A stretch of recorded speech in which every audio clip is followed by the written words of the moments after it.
Assalamualaikum warahmatullahi wabarakatuh.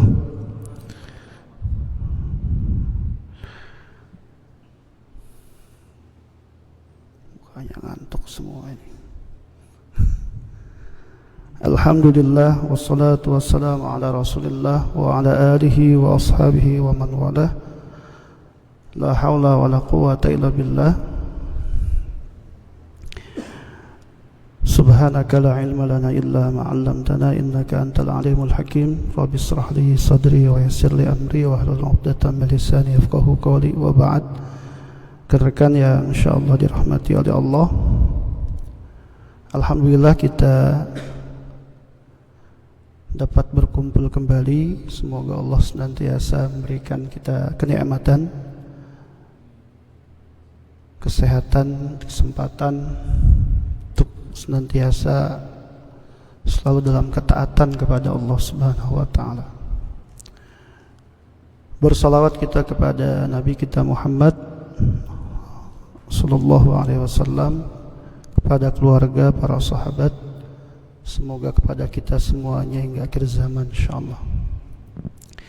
Teman-teman sekalian, kita coba melanjutkan pembahasan kita insyaallah. Kita coba selesaikan dalam waktu yang sesingkat-singkatnya.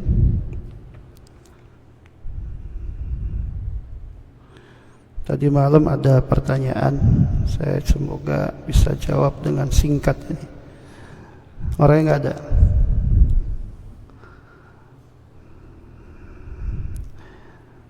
Ya, karena terlanjur ditanya ya. Pertanyaannya adalah sejarah tarikh tasyri' ya kalau dalam bahasa fikih.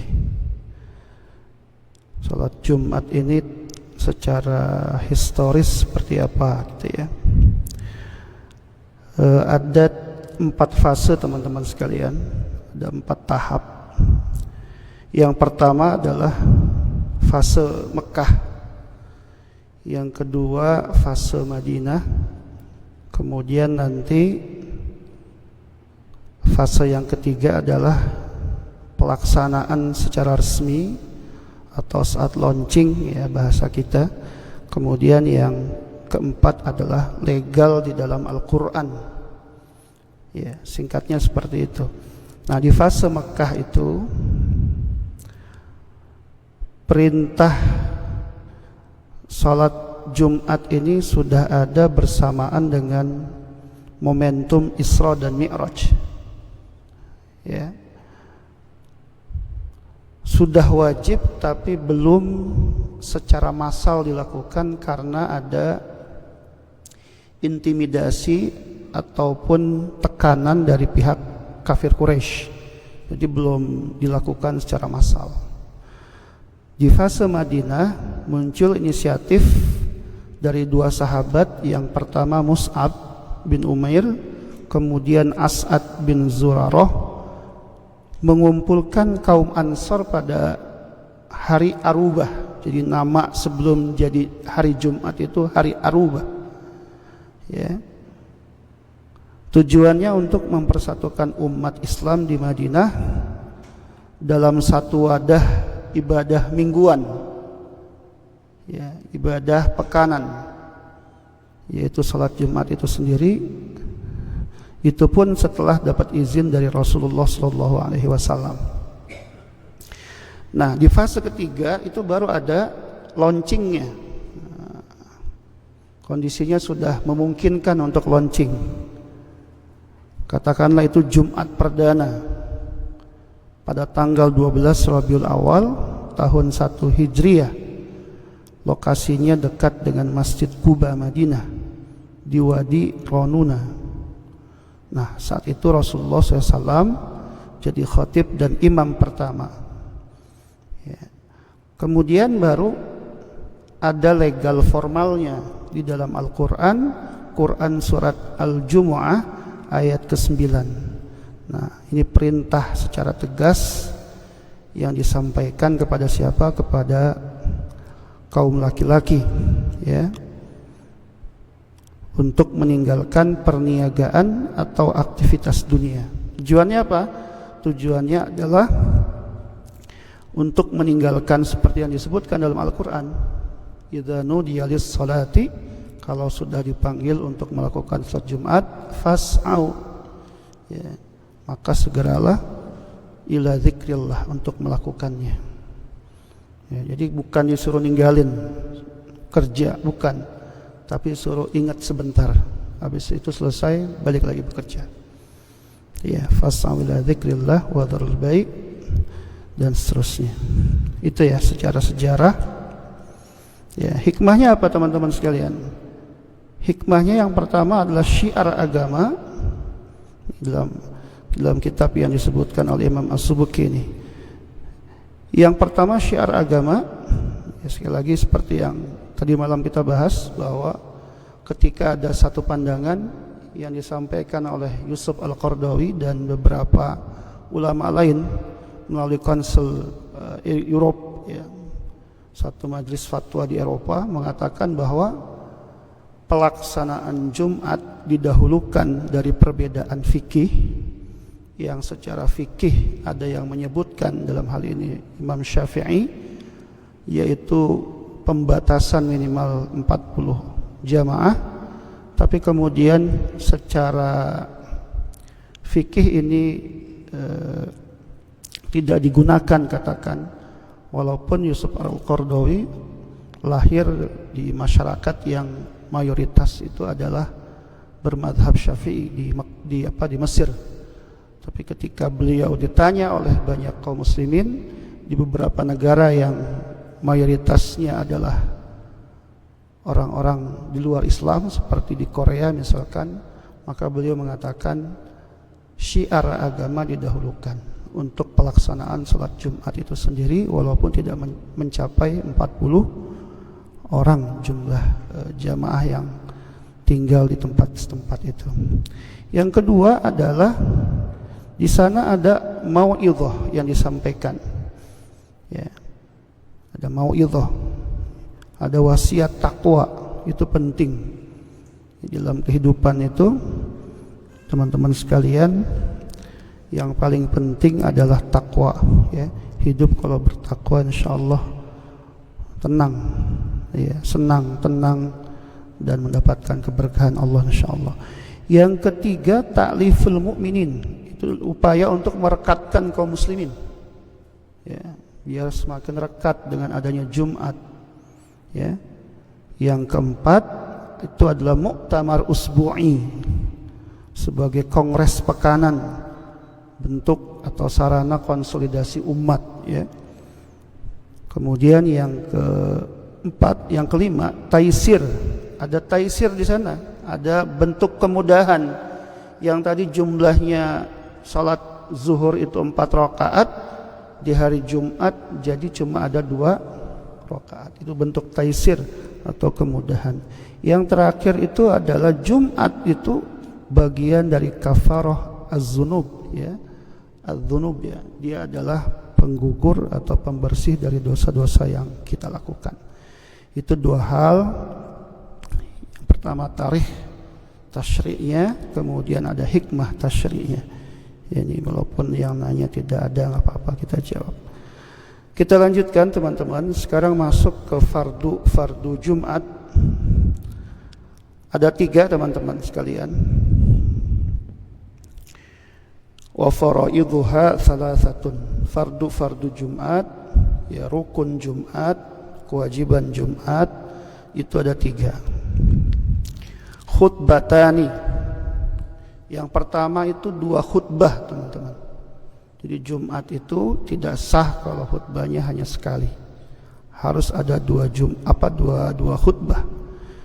Yaqumu fihima. Nah, khatib itu wajib, dia itu hukumnya, ya, berdiri. Ya, tapi nanti di sini ada penjelasan dalam kitab, ya. Walau ajaza 'anil qiyami wa khataba qa'idan. Bahkan di sini ada aumut taji'an sahha. Tapi kalau dia enggak mampu berdiri, ya, ada uzur, ya, dia boleh khutbah dalam keadaan duduk atau berbaring. Ya. Wajazal iqtida bihi, dan makmum boleh mengikuti. Maksudnya sah ya pelaksanaannya, walau ma'al jahli bihalatin wa haitsu khataba qa'idan fa shalla bainal khutbataini ya bisaktatin la bittijain. Nanti khatibnya ketika dia enggak sanggup berdiri, posisinya dia misalkan duduk ya, ketika nanti pada perubahan khutbah kedua kan dia harus duduk ya. Nah, dia enggak perlu duduk lagi, tapi diam saja. Diam baru kemudian melanjutkan. Kalau kondisinya dia tidak bisa berdiri. Ya, tapi hukum asalnya adalah berdiri. Kalau tidak ada uzur, maka wajib dia berdiri. Ya. Kemudian yang ketiga, wa yajlis fi bainahuma, maaf. Di antara dua khutbah itu harus duduk. Ya. Itu ya faraidnya. Kemudian yang selanjutnya arkanul khutbah. Rukun khutbah, teman-teman. Ada 5. Yang pertama adalah hamdulillah ya, atau hamidallahu ta'ala. Membaca tahmid, memuji Allah subhanahu wa ta'ala. Ya. Alhamdulillah, innal hamdalillah ya. Seperti itu. Kemudian thumma shalah ala Rasulillah sallallahu alaihi wasallam. Yang kedua, rukun khutbah adalah salawat. Allahumma shalli ala sayyidina Muhammad. Ya.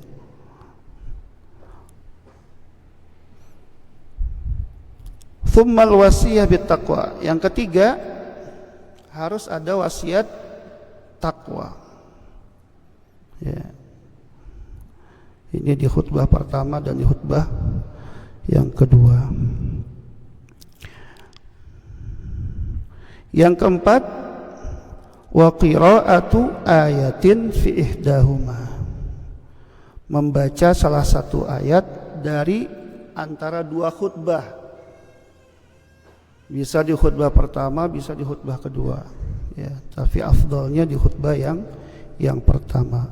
Yang kelima, rukun khutbah itu adalah ad-du'a ya, lil mu'minin wal mu'minat fil khutbah ats-tsaniyah.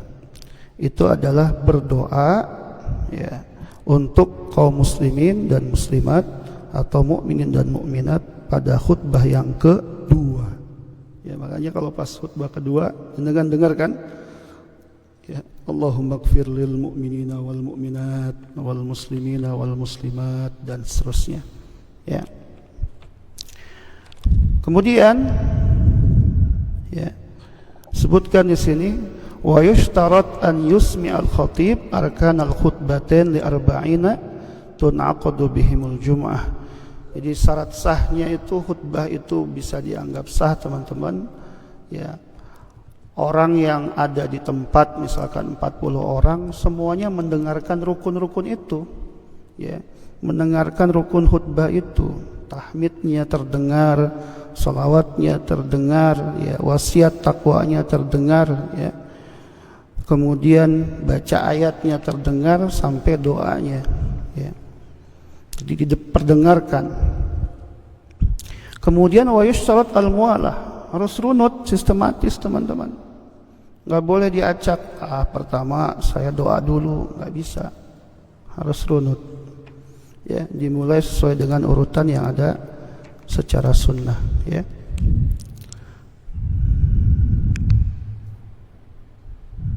Ya. Kemudian sebutkan di sini satrul aurah, ya. Harus menutup aurat, taharatul hadath wal khubuth fi thawbin wa badanin wa makanin, harus bersih atau suci ya dari hadas, ya, dari najis pada pakaian, badan dan tempatnya. Ya. Kemudian selanjutnya ya fardu Jum'ah yang lain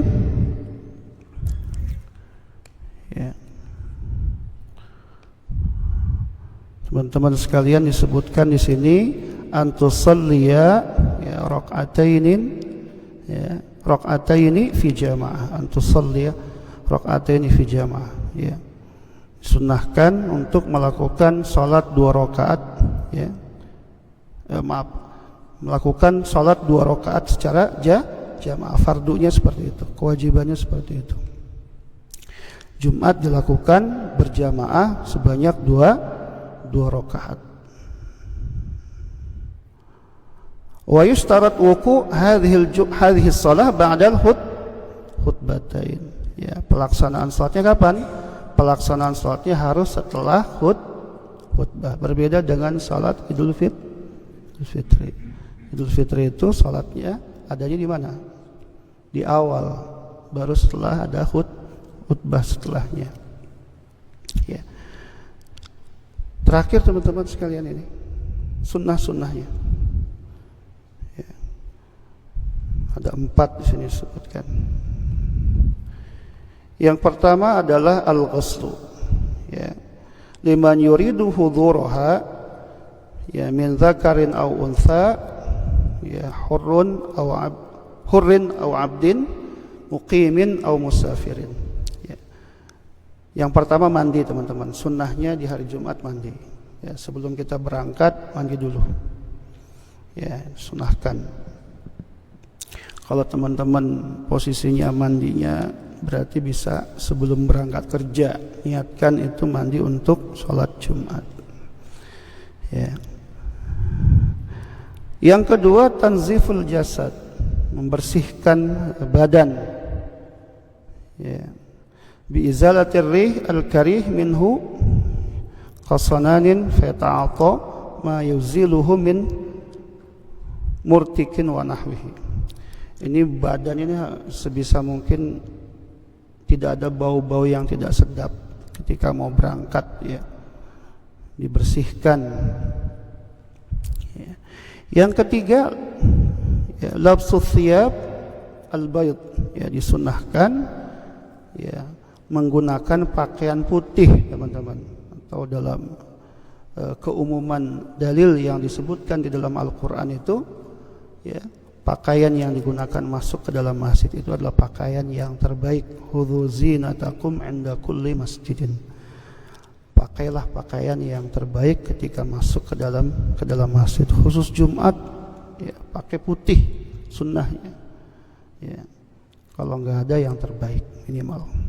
Ya, jangan pakai baju yang jelek ya. Yang keempat ya, potong kuku kalau panjang kukunya. Wa sya'ru kadzalik, rambutnya juga dirapihkan, di sini disebutkan. Ya, ketiaknya juga ya dirapihkan, dibersihkan, ya, dihilangkan. Ya, sebenarnya laki-laki ketiak tumbuh itu enggak nyunah itu. Sunnahnya itu hilang. Ya. Wa yuqas ya syaribuhu. Ya, dipendekkan kumisnya ya. Selanjutnya apa? At-tatayyub, pakai wangi-wangian. Nah, ini juga sunnah teman-teman ya.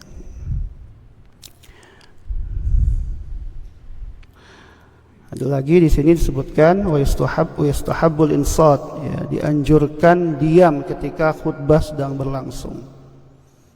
Ya, ini memang tidak sampai pada kalimat wajib ya, sehingga kalau teman-teman lihat kayaknya pihak atau jamaah yang tetangga kita ini seringkali tidak terlalu ya serius ya, menjaga khidmatan salat Jumat, sampai-sampai lagi khutbah berjalan aja ustadznya diinterupsi gitu ya. Ustadz, waduh, biasanya Nabi yang interupsi gitu ya, atau khatibnya yang menyampaikan. Ini yang menyampaikan malah komitenya, ini luar biasa di Masjid Ansan ya, karena memang kalimatnya tidak pada sampai kalimat wajib ya, sehingga ada sebagian madhab yang atau pribadilah mungkin ya, ya walaupun tidak sampai wajib, cuman kan dalilnya jelas gitu ya, disebutkan. Sampai bilang diam saja tidak boleh. Jadi bilang diam ya kamu ya, itu nggak boleh gitu ya. Sebisa mungkin kita menghindari saat khutbah berjalan, kita ya mendengarkan dengan baik. Bahkan tangan kita dimainkan saja itu termasuk ghaflah di dalam proses Jumat itu berjalan. Sibuk main HP misalkan, itu juga nggak baik ya. Fokus kita kepada khatib, dengarkan khutbah berjalan. Karena di antara niat atau tujuan dilakukannya Jumat itu adalah ya biar kita bisa mendengarkan khutbah, bisa mendapatkan nasihat ya, ada mauidhah yang disampaikan. Yang paling penting juga adalah ya tujuan untuk menambah ketakwaan kepada Allah Subhanahu wa taala. Terakhir, wa man dakhala al-masjid wal imamu yakhutubu ala shalla rak'ataini khafifatain thumma yajlis. Teman-teman masuk masjid ya, khatibnya sudah posisi di atas mimbar ya. Bagaimana kita? Boleh enggak salat sunnah lagi? Padahal posisinya kita sudah terlambat misalkan. Karena di antara sunnah walaupun enggak disebutkan dalam kitab ini ya, bagi kita yang mau mengikuti pelaksanaan salat Jumat itu dianjurkan untuk datang di awal waktu. Kan sampai ada hadis yang menyebutkan datang pertama dapatnya ini, shaf pertama dapat ini, shaf kedua dapat ini, misalkan seperti itu ya. Ya karena memang ada anjuran. Nah, bagaimana kalau misalkan kita datangnya telat misalkan? Ya, karena pekerjaan dan lain sebagainya. Apakah boleh kita melakukan salat 2 rakaat ya, diniatkan misalkan tahiyatul masjid, boleh enggak? Boleh. Ini ada sunnahnya. Wa man dakhala al-masjid wal imamu yakhthub shalla rak'ataini khafifatain thumma yajlis. Salat dulu 2 rakaat baru kemudian duduk khafifatain ya. Jadi jangan lama-lama. Ya, tujuan kita tetap ya, jadi kalau kita bicaranya hukum, mana didahulukan antara mendengar khutbah sama sholat 2 rakaat, maka yang lebih aula, lebih didahulukan itu adalah mendengarkan khutbah. Kalau secara hukum begitu. Ya, makanya dalam kajian fikih Syafi'i pun disebutkan ya, itu ada kalau sangat waktunya itu sangat terbatas, maka didahulukan mendengarkan khutbahnya itu ya. Tapi ya diperbolehkan, cuma jangan lama-lama. Itu bacanya surat Al-Baqarah sampai khatibnya selesai ya. Udah selesai khatibnya, udah baca innallaha ya'muru bil adli wal ihsan, dia baru selesai salat sunnah. Jangan. Di sini kalimatnya khafifatain ya, yang ringan-ringan saja. Ya, kasih Mas. Ya, teman-teman sekalian, semoga bermanfaat. Semoga menambah pemahaman kita tentang pelaksanaan Jumat.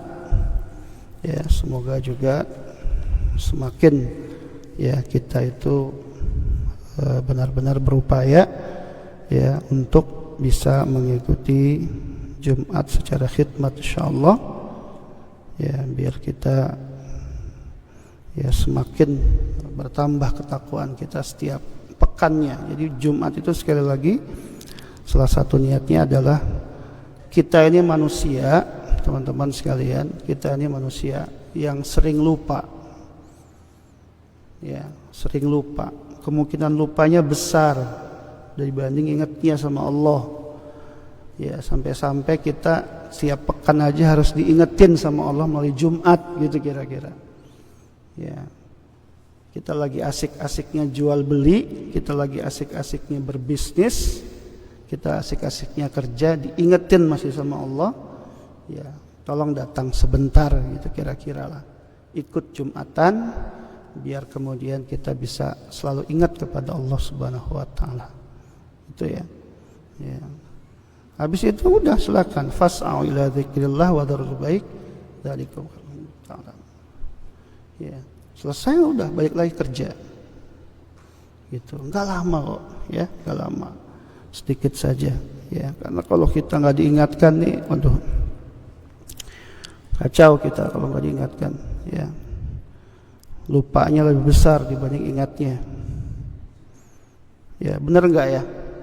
Iya enggak ya? Itu saja, terima kasih, mohon maaf jika ada pertanyaan silahkan.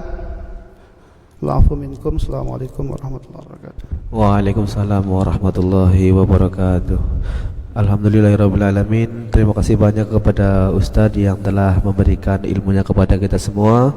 Semoga kita semua dapat mengamalkannya di kehidupan sehari-hari. Baik, kita memasuki sesi tanya jawab. Apabila teman-teman ada pertanyaan di luar tema juga nggak apa-apa, kita buka 2 atau 3 pertanyaan terlebih dahulu dengan mengangkat tangan. Monggo. Yuk, 1. Men? Enggak. Saya sendiri 2, nggak apa-apa. Ada lagi? Langsung.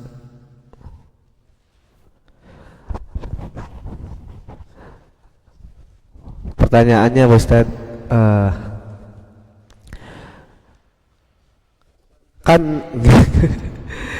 kalau misalnya kita meninggalkan sholat Jumat 3 kali katanya keluar dari Islam. Lah itu maksudnya apa kita tinggal syahadat lagi biar masuk Islam apa gimana Ustaz? Itu saja mungkin.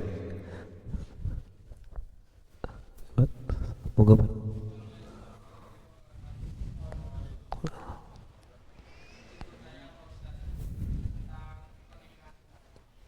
Pernikahan.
Ribet banget, Bar.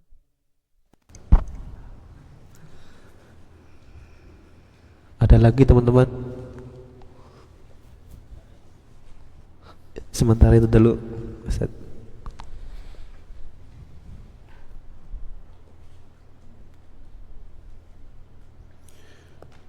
Istri kalau terlalu ngatur tinggalin aja, Bar.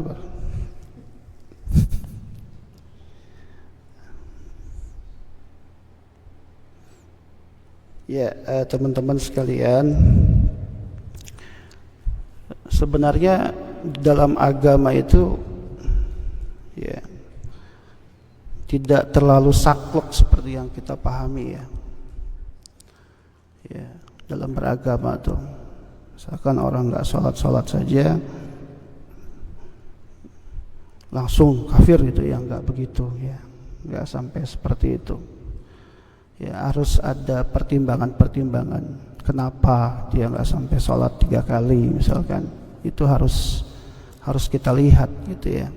Walaupun ada dalil-dalilnya memang, misalkan ya al-farqu bainal muslim wal kafiri as-shalah misalkan gitu. Ya, perbedaan antara seorang mukmin dengan muslim itu adalah salatnya. Tapi tidak lantas kemudian kita memahaminya saklek gitu atau kaku gitu ya. Wah, nggak sholat kafir gitu, enggak. Dalam pembahasan madhab pun nanti juga akan dilihat sebabnya apa, gitu ya. Apakah ada tahawunan misalkan, ada sifat meremehkan saat melakukan dosa itu, ya. Nah, dalam konteks Jumat misalkan itu ada kalimat hadisnya kan begini, man taraka thalatha juma'in tahawunan biha taba'allahu ala qalbih. Sebenarnya kita nggak menemukan tuh kalimat di situ. Kafir dia tidak kita temukan. Bahkan sampai posisinya dia sudah tahawunan. Tahawunan itu artinya meremehkan kewajiban itu. Barang siapa yang meninggalkan Jumat 3 kali, ya, dengan meremehkan Jumat itu sendiri, taba'allahu ala qalbih. Allah kunci hatinya. Itu nggak ada kalimat bahwa dia tuh sudah keluar dari Islam, ya. Kata tahawunan itu maknanya hatinya keras, bisa dipahami seperti itu, ya. Taufik Allah jauh, bisa diartikan seperti itu, ya. Ada ancaman Allah kepada dia misalkan, kehidupannya jauh dari keberkahan misalkan, dan seterusnya. Karena kan korelasi yang dihubungkan pada ayat tentang Jumat itu kan hubungannya antara zikrullah dengan al-bai', iya kan? Mengingat Allah dengan jual beli itu sendiri. Ada dunia, ada akhirat, itulah kira-kira, ya. Al-Quran nggak bilang suruh akhirat saja, enggak. Dunianya pun akhiratnya juga cuma sebentar. Ingat Allah sebentar. Habis itu silahkan bertebaran lagi. Fantashiru fil ard. Silahkan bertebaran lagi. Setelah selesai Jumat, silahkan bertebaran. Makanya saya pernah dapat curhatan dari salah seorang chef, ya, yang ada di sini. Dia kerja di WI yang sebenarnya sajangnya adalah muslimah, tapi Allah alam, ya. Ya, benar atau enggaknya saya nggak tahu juga. Kemudian dia itu seperti tidak mendapatkan izin untuk melakukan sholat Jumat dalam persepsi dia, gitu ya. Akhirnya dia ya dimarahin lah gara-gara sholat Jumat. Saya sampaikan kepada beliau, benar enggak itu dimarahin atau dilarang? Bukankah kamu sebelumnya boleh-boleh saja melakukan sholat Jumat?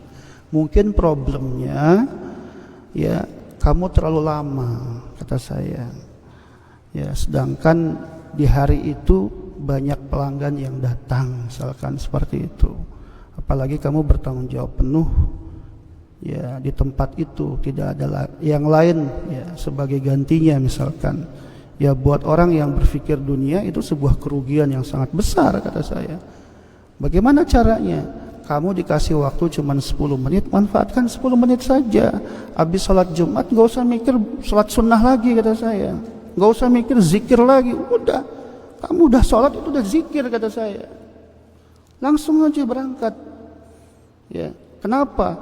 Karena ketika kamu nanti tidak disukai, bisa saja gara-gara sholat Jumatnya disalahin juga sholat Jumatnya. Sebenarnya bukan sholat Jumatnya yang disalahin, waktunya terlalu panjang. Akhirnya berdampak kepada apa? Berdampak kepada, ya, kamu dipecat. Habis dipecat misalkan apa? Nggak makan keluarga kamu, nggak sekolah anak istri kamu, anak-anak kamu misalkan. Dampaknya kan terlalu banyak, iya kan? Aja saya bilang jangan. Udah waktunya dipres demikian rupa, dapat 10 menit, ya 10 menit manfaatkan dengan baik. Habis itu udah balik lagi kerja. Gak usah zikir. Zikirnya sambil jalan kalau perlu. Subhanallah, subhanallah, dan seterusnya. Itu, ya. Jadi dalam rangka apa? Dalam rangka mengingat Allah. Saya juga sering menyampaikan ke teman-teman yang kerjanya di warung, ya. Saya bilang cobalah diatur. Kalau nggak bisa tiap pekan diatur. Ya, pekan ini bagian siapa yang sholat, pekan ini bagian siapa yang nggak sholat, biar bisa kebagian semua dalam 1 bulan. Jangan sampai tidak sama sekali, gitu ya. Jadi sekali lagi teman-teman, khusus kepada Angga yang bertanya, Jangan terlalu terburu-buru kita mengatakan bahwa orang yang tidak sholat Jumat kemudian kafir gitu ya, atau orang yang tidak melakukan kewajiban itu langsung kafir gitu, tidak ya, tidak seperti itulah kira-kira ya menurut saya ya. Ya harus dilihat dulu sebabnya apa dan seterusnya ya. Kita husnuzon ya bisa jadi karena ya pekerjaan yang tidak memungkinkan. Tadi malam saya sampaikan juga kan ya, keadaan seseorang itu dianggap bisa saja dia tidak mampu melakukan sholat Jumat lantaran dia terkerangkeng oleh aturan yang ada di pabriknya. Akhirnya itu menjadi sebuah apa? Menjadi sebuah uzur. Misalkan dia ya tetap harus bertahan di tempat itu bekerja, tidak ada alternatif lain, tapi salah satunya konsekuensinya adalah meninggalkan Jumat misalkan ya, maka dia bertahan aja dulu ya, bertahan dulu, sabar gitu ya, jangan terburu-buru. Salat zuhurnya kan saya pernah sampaikan juga kalau bisa di awal waktu. Jadi gini bahasanya saya begini, kita salat zuhurnya di awal waktu dibandingkan hari-hari yang lain, anggap saja ikhtiroman lil Jum'ah gitu, sebagai bentuk ikhtiram kita pada hari Jumat itu gitu. Memang tidak ada kalimat itu kalau kita lihat di dalam pembahasan fikihnya, tapi saya secara pribadi kok cenderung dengan pendekatan itu sebagai bentuk apa? Sebagai bentuk ikhtiyat, biar hati kita tuh nggak gampang meremehkan ibadah gitu loh. Karena ini kalimatnya tahawunan gitu. Ya, jadi biar kita nggak dianggap meremehkan karena kita nggak bisa melakukan Jumat, tetap untuk hari Jumat zuhurnya jangan ditunda-tunda gitu. Sebagai bentuk apa? Ikhtiraman lil Jum'ah, menghargai hari Jumat itu sendiri. Itu ya singkatnya. Bagaimana yang kedua ini? Tidak dapat izin dari istri. Prinsipnya begini ya, batasan ya hak dan batil itu adalah itu harus sesuai dengan ya ketentuan Allah gitu ya. Bukan berdasarkan urf, bukan berdasarkan kebiasaan yang ada di masyarakat. Ya, prinsipnya seperti itu. Kalau hal tadi dianggap melanggar syariat, tentu syariat yang kita kedepankan tanpa harus berkonflik dengan pasangan kita. Ya, artinya harus dijelaskan baik-baik seperti itu. Ya, begini loh dalam Islam, gini. Sebenarnya sampai dalam urusan kita katakan ya levelnya kan lebih tinggi, bukan istri lagi nih, adalah orang tua misalkan. Boleh nggak kita ya tidak mengikuti apa yang disampaikan orang tua? Boleh, selama memang ternyata apa yang harus diikuti itu bertentangan dengan syariat. Itu ya. Karena la ta'ata secara rumus umumnya adalah disebutkan dalam hadis tidak ada ketaatan kepada makhluk ya secara mutlak, tapi ketaatan kepada Allah sifatnya mutlak.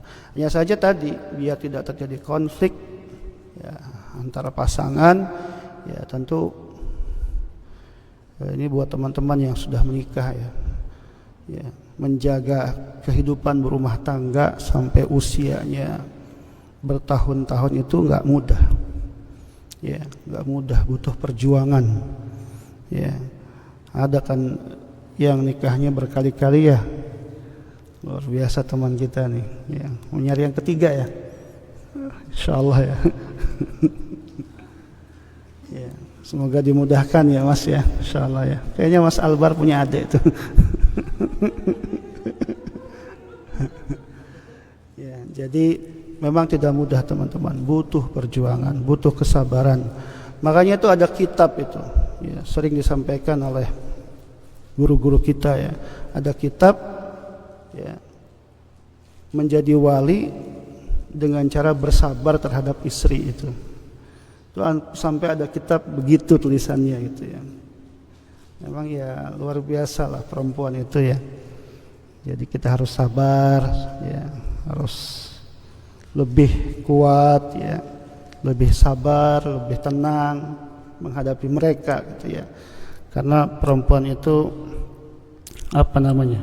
red flag apa gimana bahasa istilahnya itu, kadang nggak jelas lah, gampang berubah, cepat berubahnya, baru cepat berubah, tiba-tiba moodnya bagus berubah, tiba-tiba moodnya jelek berubah lagi.